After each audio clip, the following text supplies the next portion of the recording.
राम राम राम राम श्री राम राम भरताग्रज राम राम श्री राम राम रणकरकस राम राम श्री राम राम शरणं भव राम राम माता रामो मत्पिता रामचन्द्रः स्वामी रामो मत्सखा रामचन्द्रः सर्वस्वं मे रामचन्द्रो दयालुर्नान्यं जाने नैव जाने न जाने अञ्जनानन्दनं वीरं जानकीशोकनाशनं कपीशमक्षहन्तारं वन्दे लङ्काभयङ्करं भक्तिभक्त भगवन्त गुरु चतुर्नाम वपुएक इनके पद वंदन किए नाशत विघ्न अनेक।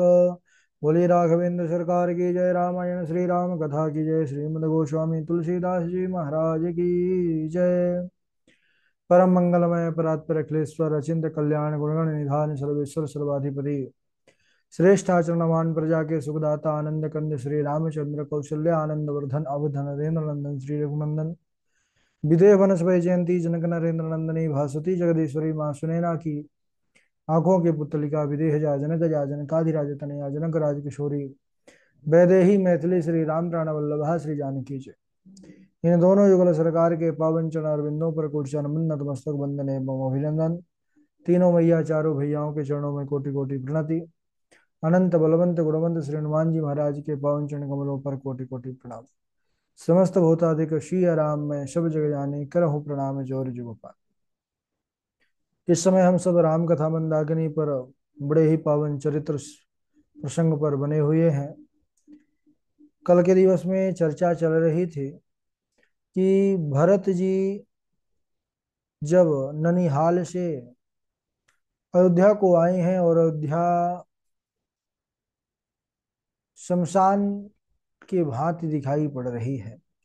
किसी ने उनका सम्मान नहीं किया और जैसे ही माता कैकेयी के द्वारा समाचार मिला कि पिता नहीं रहे, तब वह बड़े दुखी हुए,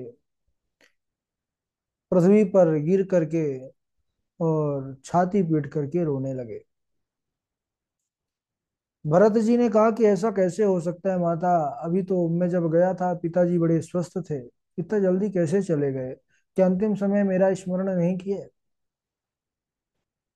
उन्होंने कहा कि मुझे तो ऐसा लगता है कि षड्यंत्र के तहत मेरे पिता जो है अपने प्राण त्यागे हैं। किसी ने षड्यंत्र किया है इस महल में अयोध्या के। कैकेयी माता सारी बात बताती हैं कैसे वह दो वरदान महाराज से मांगी। पहले में राम जी को वन गमन, दूसरे में तुमको राजगद्दी।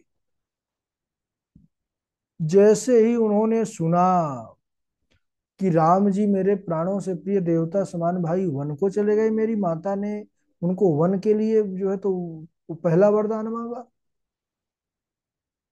तो उन्होंने कहा भरत ही बिसर्यो पितु मरन सुनत राम बन गौन हे तू अपन्यो जान जिया थकित रहे धैर्य मौन। इतने व्याकुल हो गए महाराज भरत, पहले तो कुछ चेतना ही नहीं रही उनके शरीर में, हो के गया। लेकिन फिर उन्होंने कहा कि अरे कैकेयी, तेरे जैसे पापनी इस संसार में कोई नहीं होगा। तूने मेरे प्राणों से प्रिय भाई को वन निकाला कर दिया और तू मुझे राजगद्दी देना चाहती है। आज से भरत प्रतिज्ञा करता है कि कभी जीवन में तुझे मां नहीं कहेगा और ना ही तेरे इस भवन पर कभी आएगा। माता कैकेयी भी बहुत दुखी हो जाती हैं। इसके बाद भरत भैया और शत्रुघ्न दोनों जो है कौशल्या माता के कक्ष में जाते हैं और जाकर के माता कौशल्या के द्वार पर ही धड़ाम खा करके मूर्छित होकर के गिर पड़ते हैं। जैसे ही महाराज धड़ाम वह गिरने का स्वर सुना, कौशल्या माता समझ गई। कौशल्या माता समझ गई कि मेरा भरत है और कोई नहीं हो सकता। दौड़ करके आई हैं और जब देखा भरत जी को, शत्रुघ्न जी को, तो उन्होंने अपने हृदय से लगा लिया।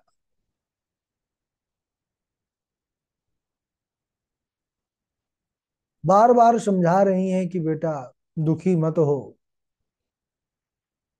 लेकिन भरत जी हैं कि इतने दुखी हैं, इतने दुखी हैं कि उनके आंखों से एक पल के लिए भी अश्रु बंद नहीं हो रहे। माता कौशल्या कहने लगी कि भरत, मैं तुम्हारी ही प्रतीक्षा कर रही थी, क्योंकि अब मेरी जीने की इच्छा समाप्त हो चुकी है। तुम मेरी बात मानो, अपने पिता के चिता के साथ मुझे भी अग्नि देना। मैं भी सती होने का विचार कर चुकी। भरत जी और जोर जोर से रोने लगे, माता कौशल्या के चरणों को पकड़ लिए, कहने लगे, माता, तो एक बात और जो है तो इसमें जोड़ लो। अगर तुम सती होगी तो अपने गोद में एक तरफ शत्रुघ्न को बिठा लेना और एक तरफ भरत को। तब माता कौशल्या कहने लगी कि नहीं, ऐसा मत कहो, इस प्रकार के वचन अपने मुंह से मत निकालो। उन्होंने कहा कि सबसे पहले माता, मुझे पिताजी का दर्शन कराओ।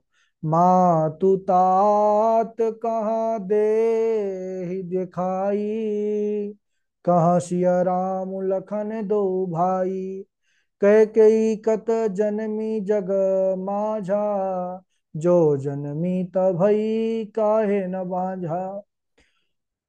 और रोते रोते कह रहे हैं कि मुझे पिताजी का दर्शन करा दो, कहाँ है वह, कहाँ है मेरे भैया राम लखन। भैया मुझे एक बात बताओ, मुझे रघुवंश जैसा उत्तम कुल मिला, भैया राम जैसे देवता समान भाई मिले, लेकिन महाराज दशरथ जैसे धर्मात्मा पिता मिले, लेकिन कैकेयी जैसी पापनी दुष्टा स्त्री के गर्भ से जन्म मुझे क्यों मिला। तुम्हारी जैसी माँ का मुझे कोख क्यों नहीं मिला। इस प्रकार वह बड़े जो है तो उनकी स्थिति ठीक नहीं है, बड़े दुखी हैं। और इधर माता कौशल्या ने बतलाया कि किस प्रकार तुम्हारे बड़े भैया राम वन गमन की बात को सुन करके भी ना तो उनके मन में कभी किंचित दुख आया, एकदम उसी प्रकार सहज अवस्था में ही मुख प्रसन्न मन रंग न रोषु, सब कर सब विधि करी परितोषु, चले विपिन सुनि सिय संग लागी, रही न राम चरण अनुरागी। उनका मुख प्रसन्न था, मन में ना आसक्ति थी ना रोष था, सबको सब तरह से संतोष करके वह वन को चले गए। जानकी मैया भी उनके साथ चली गई, लखन लाल भी उनके साथ चले गए, महाराज दशरथ भी उनके जाते ही प्राणों को त्याग दिए, और एक मैं बची हूं, ना तो मैं जा सकी और ना ही मेरे प्राण गए।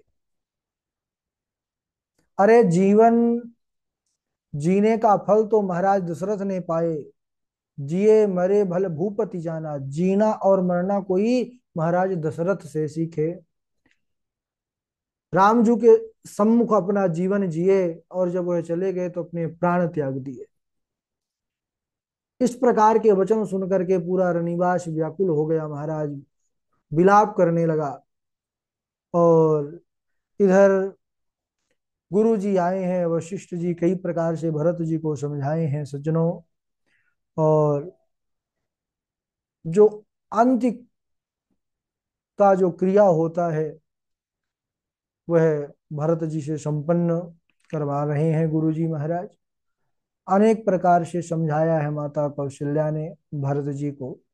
बिल पही बिकल भरत दो भाई, कौशल्या लिए हृदय लगाई, भांति अनेक भरत समुझाए, कही विवेक में वचन सुनाए।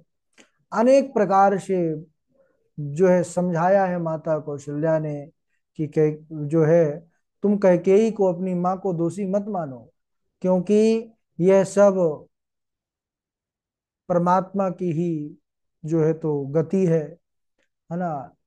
मुझे तो ऐसा लगता है विधाता ने ही यह सब किया है। और भरत जी ने एक बात कही कि माता, मैं एक बात और आपसे कहना चाहता हूं कि यदि मेरी माँ की इस षड्यंत्र में मेरा किंचित भी हाथ हो, तो संपूर्ण जितना भी संसार का पाप है वह मुझे लगे। माता कौशल्या ने भरत को पकड़कर हृदय से लगा लिया, भरत, मैं तुमको जानती हूं, और सुनो, तुम राम जी को प्राणों से अधिक प्रेम करते हो, राम भी तुमको प्राणों से अधिक प्रेम करते हैं।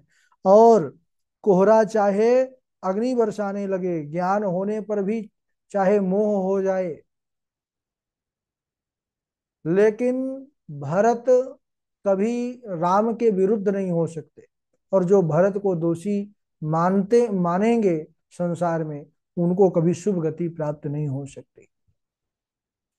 इस प्रकार माता कौशल्या भरत जी के आंसुओं को पोंछ रही है। सरजू के किनारे पर सुंदर चिता सजाई गई है, अंतिम विदाई महाराज दशरथ की। और सभा जितने भी पूरे अयोध्यावासी हैं सभी बहुत रुदन कर रहे हैं, रो रहे हैं। मुखाग्नि दी गई है, ब्राह्मण गण मंत्रों का उच्चारण कर रहे हैं। जो वैदिक विधि है दाह की, वो सब अच्छे से संपन्न कराई गई, तिलांजलि दी गई। देखिए, प्राण निकल जाने पर भी देह पूर्ण रूप से नष्ट नहीं होता है। जब तक जीवात्मा का मृत शरीर से संबंध रहता है, तब तक शरीर की जलने से जीव को जो ताप होता है, उसके लिए हमारे यहाँ पर परंपरा में 10 गात्र का विधान किया गया है।